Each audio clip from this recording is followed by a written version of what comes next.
सैनिक भाइयों नमस्कार। आज हम लोग जो यूकल एमएसपी का सही हकदार कौन है, आप लोग ये वीडियो देखने से आपको जानकारी हो जाएगा। जो यूकल एमएसपी 15,500 का कौन हकदार है, 10,800 का कौन हकदार है और 5,200 का कौन हकदार है, इसका बारे में आप लोग ये वीडियो देखने से आपको जानकारी हो जाएगा। अभी हम लोग जो अपना वैसा एक्सरिसमैन का जो वीर बहादुर जी है क्या बता रहे हैं, एक बार सुनेंगे। जय हिंद। मैं Veer Bahadur Singh, national coordinator voice of ex serviceman society, chairman united front of ex serviceman. कल एमएसपी केसेस में क्या क्या हुआ मैं आपको थोड़ा बता दूं, ताकि कल हमें एक झटका लगा था कोर्ट की तरफ से। एमएसपी केस हम लोग पिछले 6-7 महीने से लड़ रहे थे, काफ़ी मेहनत किया हुआ था। सारे जो भी फैक्चुअल एविडेंसेस है हमने गवर्नमेंट से लेकर लगाई हुई थी। हमें पूरा भरोसा था कि कोर्ट इसको इग्नोर नहीं करेगी। नहीं, कल नई बेंच थी, नई बेंच के सामने केस आया और 1 घंटे में ही केस डिस्पोज हो गया। जिस जज महोदय ने डिस्पोज किया, पहले वो सरकारी वकील थे और मुझे ऐसे लगा कि शायद वो मन बना के आए हुए थे कि आज केस को डिस्पोज कर देना है। हमारी सीरियल नंबर 8 पे थी, कोर्ट नंबर 4 में। 7 तक जब सुनवाई हुई तो जज महोदय ने 2 मिनट का ब्रेक लिया। ब्रेक लेने के बाद आए और बहस शुरू हुई। हमारे वकील सीनियर एडवोकेट निदेश गुप्ता ने मेरिट पे बहस शुरू की और मेरिट था सारा कुछ का, जिसको जज महोदय ने माना भी, एग्री भी किया। अपने जो कमेंट्स पास कर रहे थे उसमें कह भी रहे थे। हम बहस के दौरान जो भी फैक्ट थे, मटेरियल फैक्ट थे, फैक्चुअल फैक्ट थे, सब रखे गए। पे कमीशन की रिपोर्ट पढ़ी गई, 7P कमीशन की रिपोर्ट पढ़ी गई। हमने एडिशनल एफिडेविट RTI लगा के मांगा था, उसको भी दिखाया गया, पढ़ा गया, बोला गया। जज महोदय ने भी कहा कि हाँ हमने देखा है, हमने पढ़ा, आई नो। तो ऐसे लगा जब हमारी बहस शुरू हुई तो दोनों जज एक pin drop silence, high court में पिन ड्रॉप साइलेंस हो गया।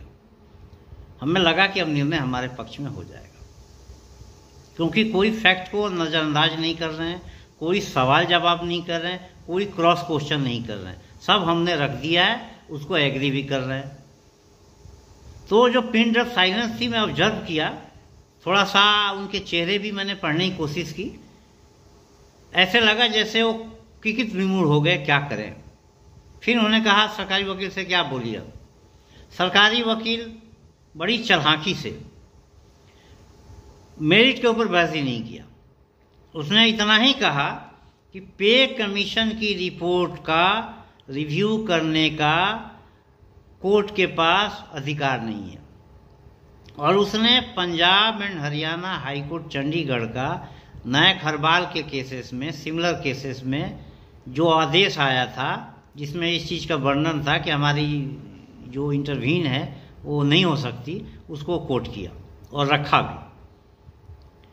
और मुझे लगा कि ये वकील जो हैं प्लान करके आए हैं, एजेंसियां प्लान करके आई हैं कि मेरिट में तो हम निकल नहीं सकते इन लोगों से, क्योंकि सारे फैक्ट रखे हुए हैं और सारे दस्तावेज हमारे अपने मैन्युफैक्चर्ड नहीं है। सारे दस्तावेज गवर्नमेंट ऑफ इंडिया से लिया हुआ है, अथॉरिटी से लिया हुआ है, तो उसको डिनाई कैसे करें। तो उसको काटने के बजाय इन्होंने कहा कि पे कमीशन की रिपोर्ट का रिव्यू करने की संभावना कोर्ट के पास न के बराबर है, और एक कोई आदेश की कॉपी इन्होंने सुप्रीम कोर्ट के आदेश की कॉपी लगाई। दूसरा कहा उन्होंने कि नायक हरबाल के केसेस में, ये सिमिलर केसेस में हाई कोर्ट हरियाणा चंडीगढ़ ने पहले डिसीजन दे दिया है और केस को खारिज कर दिया है, इसलिए इस केस को भी खारिज कर दिया जाए। हमारे वकील ने फिर दोबारा कहा कि नहीं, सुप्रीम कोर्ट का ये भी रूलिंग है कि अगर वायलेशन है, अगर डिस्क्रिमिनेशन है तो कोर्ट इंटरवीन कर सकती है। वो कागज भी कोर्ट के सामने रखा। खैर बहस हुई। बहस होने के बाद जो कोर्ट ने निर्णय दिया वो मेरिट पे नहीं दिया।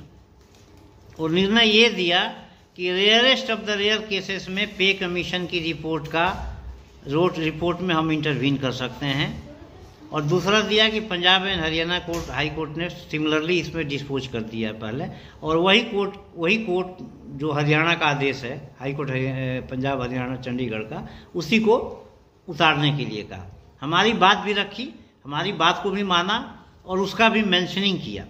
लेकिन एक केस डिस्पोज हुआ है 2 आधार पे कि हाई कोर्ट पे कमीशन की रिपोर्ट जो एक्सपर्ट बॉडी है उसका रिव्यू करने का अधिकार नहीं है, rarest of the rare cases में है। और दूसरा, सिमिलर केसेस का डिस्पोज एक हाई कोर्ट ने कर दिया है, लिहाजा इसको भी उसी आधार पर डिस्पोज किया जाता है। देखिए ऑर्डर क्या आता है। हम लोगों ने फैसला किया है कि इसको हम लोग सुप्रीम कोर्ट में चैलेंज करेंगे, क्योंकि चलिए एक हाई कोर्ट के ऑर्डर को दूसरा हाई कोर्ट नहीं बदल सकता, इनकी अपनी कोई बात होगी, सुप्रीम कोर्ट तो बदल ही सकता है। और rarest of the rare case है, हाई कोर्ट भी चाहते तो मान सकते थे कि आप जो पैरामीटर बता रहे हो एमएसपी का, वो पैरामीटर बता कुछ और रहे हो और अमाउंट दे कुछ और रहे हो। काफ़ी इस पे बहस की गई, सारा डाटा रखा गया। इवन हम लोग इसके लिए भी तैयार करके बैठे थे कि जैसे जैसे वो बात करती हैं, सरकारी वकील बात करते हैं, उसका भी हम लोगों ने काउंटर तैयार कर रखा था पिछले बहस में। जैसे उन्होंने पिछले बहस में कहा था रैंक पे का आधारित, तो हमने डेबिट लगा रखी थी कि रैंक पे इनके बेसिक में पहले ही शामिल हो चुका है। स्पेशल डिस्टर्बेंस अलाउंस उनके बेसिक में पहले ही शामिल हो चुका है। पैरिटी विद सिविलियन हमने कहा पहले 3 से 4% था, से पे कमीशन की रिपोर्ट थी जो कि अब 19% हो गई है। वो सब हमने दस्तावेज लगा रखे थे, तो उसकी तरफ ये लोग गए ही नहीं। इनको रास्ता निकला कि केस को खारिज कराना है। सारे गवर्नमेंट ऑफिशियल, स्पेशली मिलिट्री अफसर लगे हुए थे कि केस किसी भी हालत में खारिज हो। तो रास्ता क्या हो, मेरिट का रास्ता चुन नहीं सकते थे, तो यही बहाना है कि हाई कोर्ट रिव्यू नहीं कर सकता पे कमीशन एक्सपर्ट बॉडी की रिपोर्ट को, और दूसरा चंडीगढ़ हाई कोर्ट के आदेश का। इस आधार पे वो पतली गली से निकल लिए। लेकिन हम लोग इसको सुप्रीम कोर्ट में चैलेंज करेंगे। और मैं पूर्व सैनिकों से अपील कर रहा हूँ, सारे अफसर लॉबी इस केस को खारिज करने में लगी हुई थी। एक महिला वकील जो आती है बार बार दावा करती है कि मैं लड़ रही हूँ, उसका तो नंबर पढ़ा ही नहीं हो। जब बोलना शुरू किया तो जज ने डांट भी दिया, वो अपने सीनियर वकील को नहीं ले आई थी। तो सारे अफसर लॉबी इस केस को खारिज कराने में लगे हुए थे, केस को डिस्पोज करने में। तो आप लोगों से मेरी अपील है, आप इसको कसम परेड मान लें कि जो भी अफसरों की संस्थाएं हैं देश में, उससे बाहर निकलिए। अगर आप न्याय चाहते हैं, भेदभाव के खिलाफ लड़ना चाहते हैं, ये आपका कभी भला नहीं करेंगे, ना होने देंगे।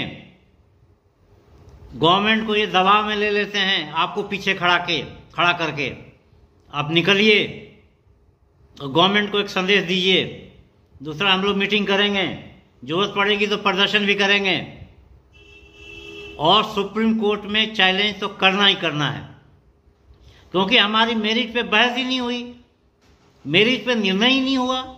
निर्णय 2 आधार पे हुआ है कि भाई हमारी पे कमीशन जो एक्सपर्ट बॉडी है उसकी रिव्यू कोर्ट नहीं कर सकती। क्यों नहीं कर सकती? अगर पे कमीशन गलत करेगा, गवर्नमेंट गलत करेगी, तो हम कहाँ जाएगा, देश के नागरिक कहाँ जाएगा, एम्प्लॉय कहाँ जाएगा? मैं आपको बता देता हूँ, जब 12,000 एक जवान का, 17,000 एक जेसीओज का रिकमेंडेशन किया था पे कमीशन ने, इन्हीं अफसरों ने उसका विरोध किया, उसको परसेंटेज के आधार पर करवाया और पीछे जवान खड़े किए। और यही एक गवर्नमेंट है जो मानी, जिसका नतीजा ये हुआ कि 12,000 से जो डिसेबिलिटी पेंशन था वो कम हो गई जवानों की। तो इस तरह का वायलेशन किया। हम लोग तैयार थे मेरिट पे बहस करने के लिए। मेजर जनरल बैस के केसेस में कोर्ट ने इंटरवीन किया है, वो भी तो एक्सपर्ट बॉडी की रिपोर्ट थी। तो ये मेरिट की तरफ गए नहीं, इन्होंने रास्ता लिया कि कैसे केस को डिस्पोज करना है। वो रास्ता इनको ये मिला कि हम पे एक्सपर्ट बॉडी की रिपोर्ट का रिव्यू नहीं कर सकते, और एक हरबाल के केसेस में चंडीगढ़ का ऑर्डर है, हरबाल के केसेस में सेम डे डिसीजन हो गया था। तो आप केस की मेरिट देखो ना, आप एक ही आधार मान रहे हो कि हम रिव्यू नहीं कर सकते। क्यों नहीं रिव्यू कर सकते हो? आखिर देश की जनता कहाँ जाएगी? पे कमीशन गलत करेगा, गवर्नमेंट गलत करेगी, तो रिव्यू कहाँ होगा? कोर्ट ही तो है, यूनो तो जाएंगे नहीं हम लोग। तो इसकी लड़ाई रोड पे भी लड़ी जाएगी और कोर्ट में भी लड़ी जाएगी। और अब तैयार रहिए, सारे अफसर ऑर्गेनाइजेशन से बाहर निकलिए। अगर न्याय चाहते हो। जय हिंद, जय भारत। सैनिक भाइयों, जो सार जी बताया वह कोर्ट में क्या क्या चला हुआ पूरा जानकारी आप लोग ले लिया होगा। लेकिन जो सरकार एक बार सोचना चाहिए जवानों के बारे में, जो जैसी वो जवान के बारे में सरकार भी सोचना चाहिए। लेकिन अपना अधिकारी तो सोचता ही नहीं है, लेकिन उन लोग ले लिए, उनका पैकेट में रख दिया। लेकिन जवान के लिए ठीक है, आपको 15,500 मिल रहा हो तो इनको 12,000 तो दे दो, नहीं 13,000 दे दो, 14,000 दे दो। वैसा नहीं है बस आपको मिलेगा ही नहीं बोलकर कोर्ट में बता दिया। इसी तरह नहीं होना चाहिए। जवानों का मोराल के ऊपर बहुत असर पड़ता है। जो सरकार सोचकर इसका फैसला कुछ ना कुछ करना चाहिए। ओके फ्रेंड्स, नेक्स्ट वीडियो मिलेंगे। जय हिंद, जय भारत, भारत माता की जय जय जय जय जय।